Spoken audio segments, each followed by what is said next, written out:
Driver ojek online ojol kemarin, Kamis 29 Agustus tahun 2024 melakukan demonstrasi besar-besaran di sejumlah wilayah, seperti yang akan dilakukan driver ojol wilayah Jabodetabek maupun driver ojol Palembang.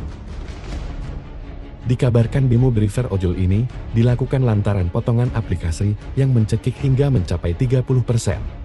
Ketua Umum Garda Indonesia, Igun Wicaksono, dalam keterangan resminya mengatakan driver online akan mengutarakan tuntutan mereka ke perusahaan aplikasi transportasi online maupun pemerintah.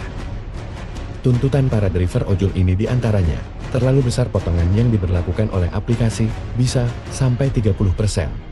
Sekitar 500 sampai 1000 pengemudi ojol direncanakan ikut serta dalam aksi dengan rute menuju Istana Merdeka, kantor Gojek, dan kantor Grab, Jakarta. Namun aksi damai Asosiasi Driver Online yang lebih besar akan dilakukan di Palembang pada 2 September mendatang dengan mengerahkan 10.000 driver roda 2 dan roda 4 se-Sumsel yang akan melakukan aksi damai ke kantor Gubernur Sumsel.